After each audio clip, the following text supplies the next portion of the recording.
Thank you, Gene. Appreciate it. Thank you guys for having me here at the meeting. It's exciting to be here. And I'll just mention that I'm not usually one to carry purses, but a wine purse is something I think I could get behind, so I might have to enter the raffle afterwards. The request for me to come here was really to talk about how you can elevate a brand to have a mission, be mission-driven, and have a personality using the press. And I think that that's really been the biggest area of focus for me at Patagonia. I sometimes describe my transition to Patagonia as lifting up a very fragile and enormous egg. And Patagonia is built on over 40 years of founder-driven, unconventional business. And so now, as the PR person, thinking both about proactive storytelling and about risk management, I often feel like I'm carrying around this fragile egg. And so I just wanted to use my time today to share a few of the ways that I think about my work. These are kind of principles. It's not rocket science. This isn't secret sauce of any way. It's really all about letting your brand be human. And I've included a bit of a political joke here. Corporations are people, literally. One of the most impactful things that I can remind reporters when I'm on the phone with them is that this is a group of people working in an office, trying their best to do to fulfill our mission and to do business in the best way possible every single day. So reminding ourselves constantly as PR professionals, people who are working with the media, that we're literally human beings in the world is the first step in helping your company achieve that same type of status when you're working with the press and being portrayed in the media. And let's see. The other thing I wanted to mention is that before I kind of get started, is that in a world of social media in particular, and John was just mentioning your own social media presence, we're constantly interacting with other human beings in the media. So as you're thinking about how your company is being portrayed, using that reminder, like you don't want to stand out from the crowd. A company, also is a group of human beings, and it's even more important in the realm of social media when that's consuming our lives. Gene mentioned my story. I'm a proud Minnesotan. I grew up there and went to college. We've got another Minnesotan in the back here, which is exciting too. All right. Anybody else from Minnesota? Anybody else been to Minnesota? It's a wonderful state. So if you haven't visited, if you haven't gone canoeing in the boundary waters in the northern part of the state, highly recommend it. I did spend some time as a journalist after college and also during college. That was sort of my passion. I thought that's what I was going to become. But I got involved in politics working on the 2008 Obama campaign in Florida in a bit of happenstance way, but it really changed my life. Being a grassroots organizer, in Sarasota, Florida, working with the community there to grow groups of volunteers and carry out the most exciting campaign at the local level was a life-changing experience. And from there, I got the chance to come to Washington. I worked in the administration at the Department of Homeland Security, the Department of the Interior. At the Department of the Interior, I was press secretary for the department and really reconnected with my values as an environmentalist and conservation as something that I really deeply cared about.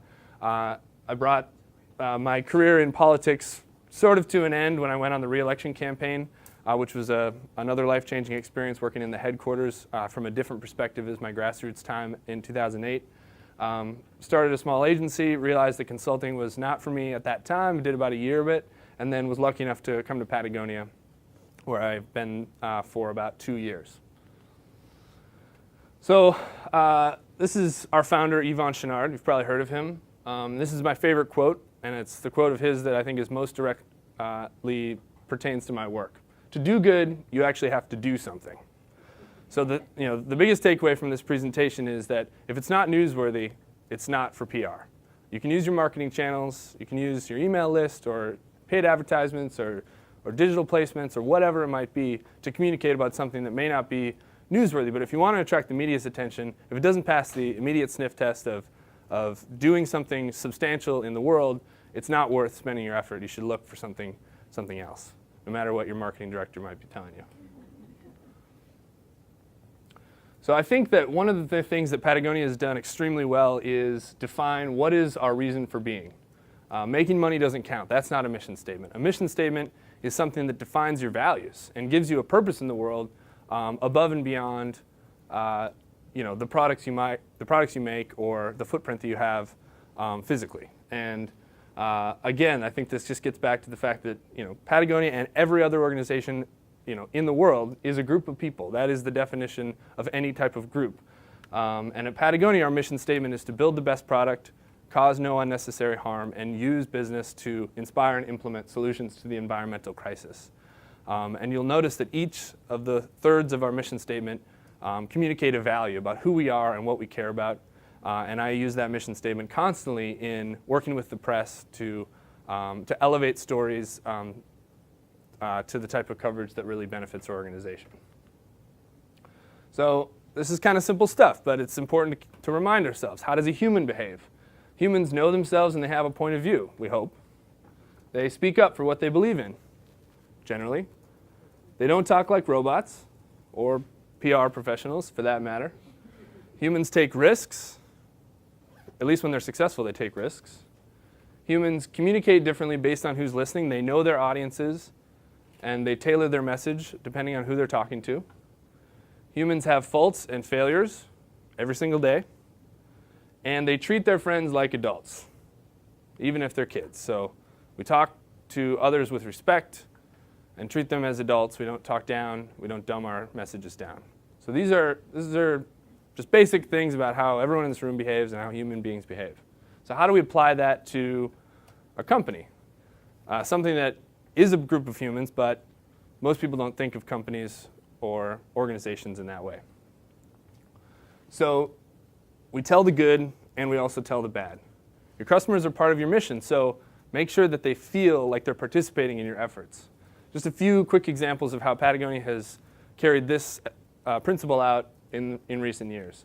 The first one, that's a picture of one of our most popular rain shells, the M10.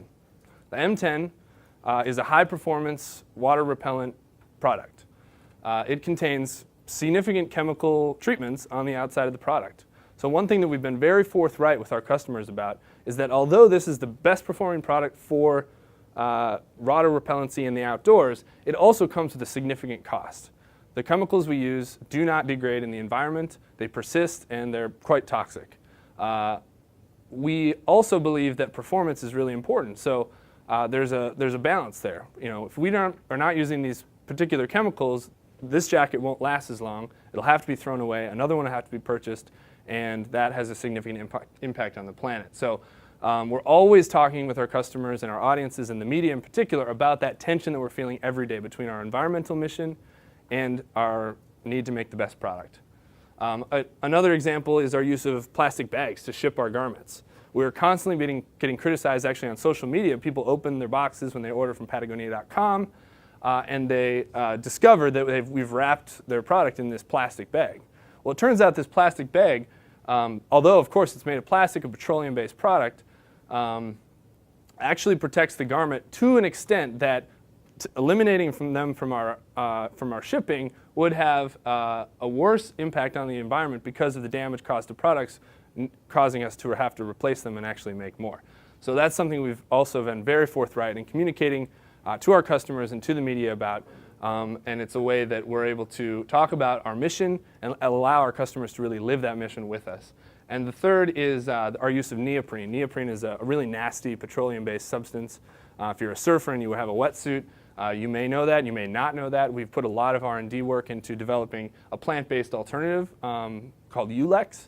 But when we started making wetsuits in 2008, one of the first statements we made to customers was, neoprene is the only thing we have got right now, and we think we can make wetsuits out of neoprene better than anyone else. So we're going to do it because we can do it better than anyone else. We're making the best product.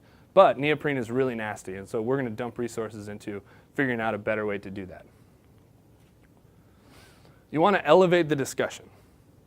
Promote what caused you to act and find your differentiator.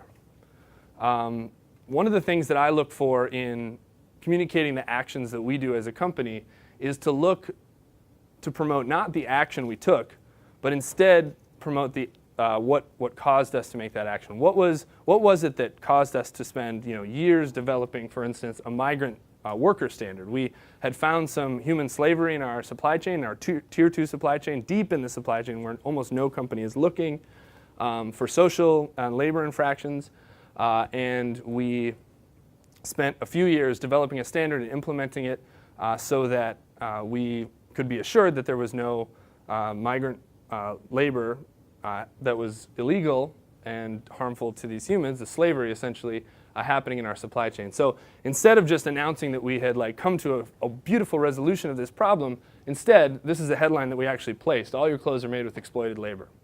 And that really elevates your communications to help the customer and the reader understand the true problem and the true issue that we're all involved in. It's a constant struggle, and that level of transparency has worked really well for us. This might not be the type of headline you would instantly think would play well, but this was one of the most successful single placements that we had over the past year.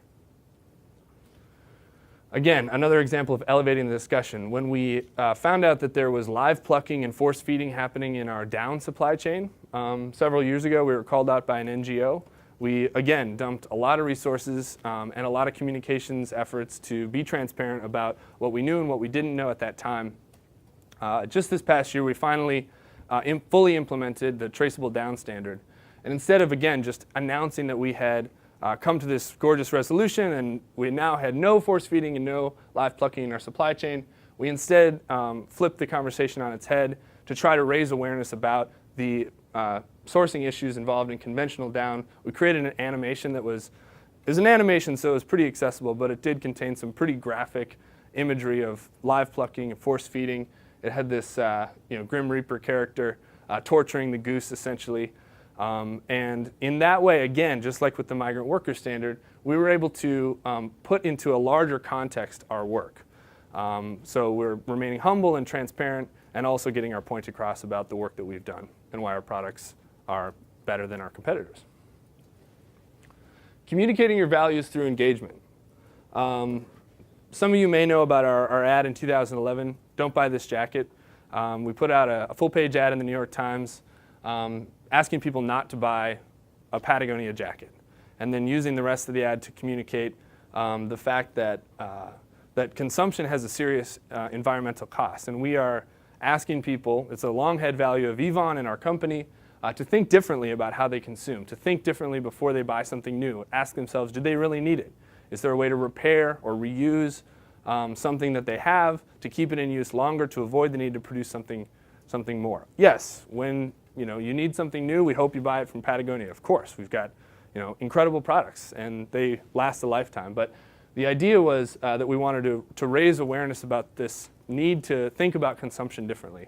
And that has evolved into our Wornwear program. Our Wornwear program is an engagement platform. So this past spring, we went out into the world with this truck, Wornwear truck made of recycled wine barrels, I believe, giving people tools to repair and reuse their stuff in order to empower them to uphold their end of the bargain. We make the very best clothing for the outdoors, and they, in turn, use the tools that we provide to keep their stuff in use as long as possible, thereby reducing the overall consumption and the environmental impact associated with producing their goods. So engaging your customers to communicate your values is really powerful. Don't be afraid to make mistakes. We were recently attacked by PETA with a video showing some pretty egregious animal welfare issues in our wool supply chain. We'd been working with a wool supplier in Argentina. There was a great environmental program associated with grasslands restoration and the sheep grazing there. But we hadn't, frankly, looked deep enough into how animals were treated as they were being slaughtered for meat.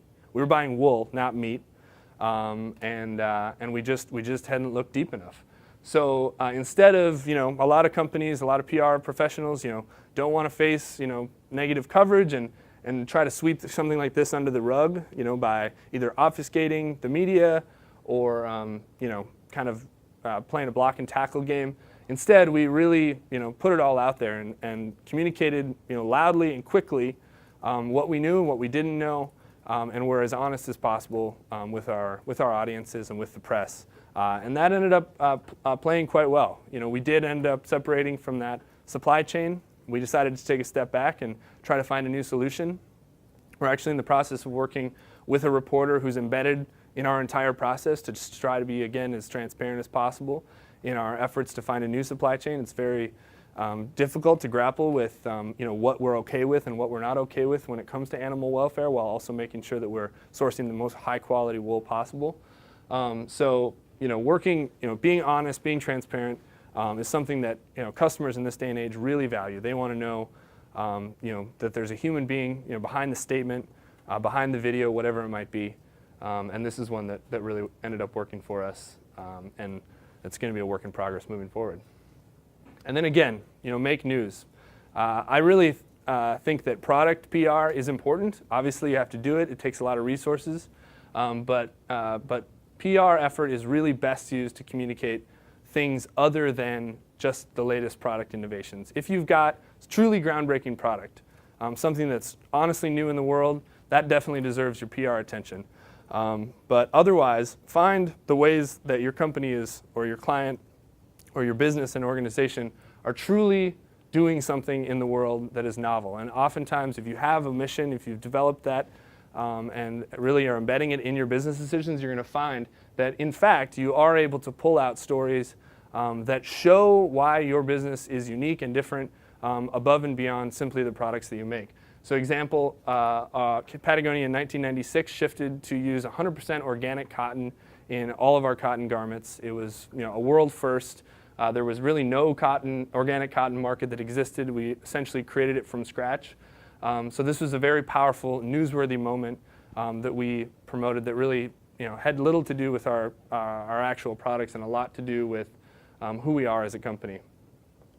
Again, we closed our stores last year when the big New York City climate march happened so that our employees could go marching, and we used that as an opportunity to encourage other people to go marching as well. We took out another full-page ad in the New York Times and closed our stores. And I think if we would have simply made a statement without actually having that action of closing our stores associated with it, I'm sure all of you saw REI's recent announcement about their store closures on Black Friday. Similar approach. I mean, they really took their value and took action associated with that value and communicated effectively to customers, and good on them. And we've done similar things in the past, and I think it really puts an emphasis on the skin that you have in the game and elevates your news coverage significantly. And taking action, doing something, it's one thing if you're doing it. It's another thing if you're using your voice to inspire other people to take action. Some of you may have seen our feature-length documentary, Damnation. Jumbo Wild is the most recent iteration of this effort over the past few years that we've had to use film as a catalyst for environmental action. And we poured $500,000 into Damnation. That's a pretty bold statement on behalf of our values. A lot of people question, why is a clothing company making a feature-length film about dam removal? It's a legitimate question, and it's a question I encourage the news media to ask because it led to a lot of really great coverage. And we allowed them to explore why is that? What is it about our company that makes us want to pour that kind of resources into communicating the negative impacts of dams, and then inspiring people to take action to change the paradigm. And forget everything else. If it's not newsworthy, it's not worth your time. And that's a message that you'll have to repeat over and over again to your product teams, to marketers, to your CEO. But when you're working with the media, you really have to only prioritize those things that are truly have that newsworthy value. And that can be tough. But I can't tell you how many times at Patagonia I am telling our marketing team or telling our product and merchandising teams that that's a wonderful campaign for our direct-to-consumer channels, but it's not going to be a PR priority for the season, simply because there's nothing new, nothing groundbreaking. Instead, I'll go out, dig into the company, and look for other things that are worth promoting through PR channels, because in order to keep that credibility with journalists that you work with, you can't be trying to sell them things that are not worth writing about. Like this, Bieber cuts his hair. Just an example of something that's really not. I guess HLN did cover this, but HLN's probably not your primary target. But if what you're trying to promote is essentially the equivalent of Bieber cuts his hair, you should take it off the table and think differently about how you're prioritizing the stories you're bringing to the press. Yeah, and forget talking points. The thing that I say in media trainings more than anything else is just draw on your own story. Everyone who works at an organization has a personal reason for being there and a personal reason for feeling passionate about their work. And that is definitely true at organizations that are mission driven, and another good reason to make sure that your organizations are thinking about approaching their business in that way. This really, as a PR professional, this line of thinking really takes a lot of the pressure off, because you're not forcing people to memorize a message or regurgitate talking points that might sound rote. Instead, you're allowing people just to be transparent, be out there about what's good and bad in their life, what's good and bad in their work life, and through that you get a lot more authentic types of coverage, and you're able to pitch stories that journalists are really interested in writing. So those are just some principles, and I wanted to share them, and now have some. I guess we just have like 5 or 10 minutes for questions. So.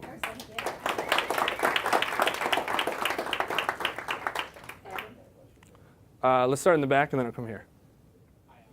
Yeah, the question was, why are we pursuing coverage outside the local area? Why aren't we targeting local media? I have to quibble with you. I actually think we've been covered pretty well in the VC Reporter and the Ventura County Star over the past couple years. It's not our top priority, that's true. But we've had profiles of our relatively new CEO, Rose Marcario, in both those outlets. We've had pretty significant print and online coverage in the LA Times, most recently around our new denim line and the Wornwear tour that I mentioned. The denim line is newsworthy because it's an entirely new way of making denim that uses significantly less water, creates a lot less waste, and results in a lot less CO2 emissions. And it's something we're open sourcing for the entire industry to use. But to your point, it's we are looking for higher value targets. It's true. We're a global company, so we can frankly choose to engage with local media, or we can choose to engage with the national outlet. It takes the same amount of time, but we're getting a lot more eyeballs on it. And also in the age of social media, I have deep respect for local media. I've been a local reporter myself in the Twin Cities, in Minneapolis and St. Paul, and I still think there's a huge huge need for great local coverage. At the same time, in the world of social media, a story in the New York Times will be shared just as much or more among local residents here to communicate who we are and what we're up to than a local story. So, it's a resource issue more than anything. But we have, I think, tried to engage with the local outlets that cover our community. The recent paddle out to the oil platform in efforts to pass legislation to increase oil spill response efforts and prevent oil spills was another example of something that was covered pretty significantly in the Santa Barbara media. So, it's definitely a balancing act. Did you have a question? The question was, how do we communicate with employees to maintain consistency about how they're feeling about what we're doing, in addition to how we're being perceived externally. Yeah, internal communications is a really important part of my job.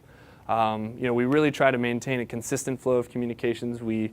Since I've come on, we've developed a 4-pronged approach to internal communications. We've got a daily blog on our intranet that allows employees, any employee in the company can submit and have something on the daily blog, within 24 hours.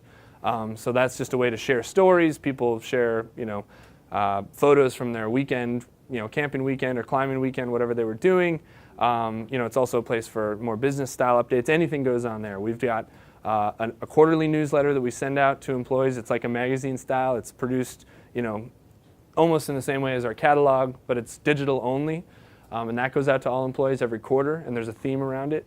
But it often communicates the kinds of initiatives that we're promoting externally as well.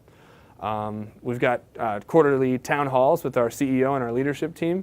And then we've got a director of Patagonia Philosophy who actually reports to me, and he's going around the entire world engaging directly with small teams of employees about our company's history, about our values, and about the philosophy of Yvonne and our founding team. So those are kind of the main strategies. But when we launch something like Jumbo Wild, for example, which I encourage you to watch it. It'll be on Vimeo and iTunes in early December. and it's also touring around the country right now. But when we launch something like that, a big initiative, a feature-length film with an entire campaign associated with it and a call to action, we always communicate, at the very same time with our employees, or a couple of days ahead of time, to make sure that everyone, from headquarters employees down to retail associates, global regions, all feel in the loop about what we're up to. Yep, Jenny. So the question was, how do you manage PR at a global level, as a single person sitting in Ventura, California? It's tough. I have a lot of direct involvement in the kinds of outlets like you mentioned. The core outdoor endemics like Backpacker, Outside Magazine, as well as the New York Times, Today Show, national broad-based media. When it comes to managing the global regions, we've got PR people in each of our global regions in Europe, in Korea, in Japan, Australia, Latin America. And when I'm working with them, it's a lot less about directly engaging with journalists and media. It's a lot more about communicating these types of principles and helping them develop, either take the stories that we're promoting to U.S. or North America media and tailor them to fit the media landscape that's really unique in their regions, or it's about helping them understand these principles so they can draw on their own employees, their own teams, and their own activities to create more local or regional specific media coverage. So it's definitely difficult. It's a great challenge, but we've made a lot of progress in the last couple of years, and I think as a company that's really relied on media coverage to drive its brand awareness forward over 40 years, that's a big priority right here. Plan, like every communications plan, it's not updated as much as you'd like it to be.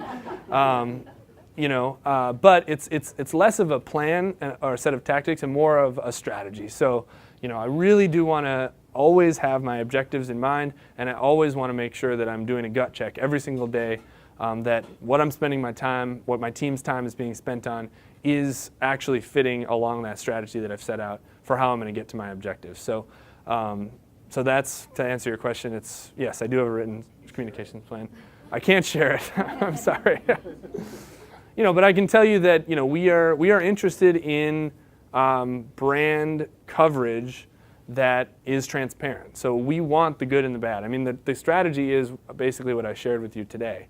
Stories that I don't know what a good example of a story that wouldn't fit that strategy would be, but we don't often necessarily target the biggest outlets. We target outlets where we know will be covered with depth, where we will encounter a readership that is interested in digging deep into the values of our company and the issues that we're trying to raise awareness on or that we're involved in. If the broader media is interested in kind of piggybacking off that type of coverage, that's wonderful. But I'm not trying to pitch the Today Show, every day, for example. Your second question was, how do we measure? Yeah, measurement these days is tough. I rely on our social media team actually for the most interesting and relevant measurement for PR success. We look at engagement digitally around the types of stories that we're putting out there, how many shares, how much engagement is happening. And we still look at impressions. I don't look at value really at all these days. I think it's impossible to measure earned media value in the digital age, and so I've basically just eliminated that from our reporting. I think instead, internally, I try to share my perception of how well we're doing, because I'm taken seriously as someone who understands the media landscape and knows inherently the type of impact that certain types of stories or certain types of initiatives have caused in the press. And I think that's honestly the best outcome, is if you can gain the trust of your leadership to just be honest and forthright about what's working and what's not. That's the best kind of reporting in the digital age. You can pay a lot of money for some advanced analytics. If you have a ton of cash, it's probably worth doing. But if you don't, I think you got to work with what you've got. So something we work with as well. Yeah, in the back, Minnesotan. Yeah, well, the first question is, what high school did you go to? I went to Mounds Park Academy. Yeah, I don't know if you guys listened to This American Life, but they had a segment this past week or the week before where they called up some branding, advertising, and marketing professionals and asked them what should Volkswagen do. And the best answer I saw from that was that they should crowdsource a solution. So they should go out into the world and ask people who have been impacted by the crisis and impacted by years of dishonesty from Volkswagen, and something that's near and dear to them. What should this company do to repair trust? And I thought that was a really interesting suggestion, and something that would likely result in a relevant solution that people had inherently bought into through the process by which they would collect those suggestions and vote them up or vote them down, kind of Reddit style. So I liked that, but they're in a tough situation, and it's hard to see them recovering meaningfully anytime soon. Other questions? Yeah, right here. Well, I think social responsibility has become a lot more important in the digital age. I mean, I can't emphasize how much social media has really changed things. We are now relating to companies based on a lot more factors than the products that they sell. We have access to information, through, places like Glassdoor, through, what's that site where you're able to ask people questions about what it's like to do something. And there's just so many outlets where you can get information about what it's like to work at a company and how they treat their people, and not just at a headquarters or retail perspective, but up and down their supply chain. So, I put a lot of work into inviting the media to come and experience our culture, and I think that has proved really successful for us because it helps people understand our values. I think how you treat your people, is probably the first indicator of your values. Just in the same way as you might judge a human on how they treat their friends and family. So I think creating that type of parallel can be very powerful. And certainly if you're hearing about companies that don't treat their workforce very well, you saw, I won't comment on Amazon, but you saw that story in the New York Times. It was pretty devastating for them, and they were very concerned, rightfully I think, about the customer perception of how that kind of news would be perceived. So yeah, it's a good question. Let's thank Adam once again. Thanks. Thank you so much. Thanks.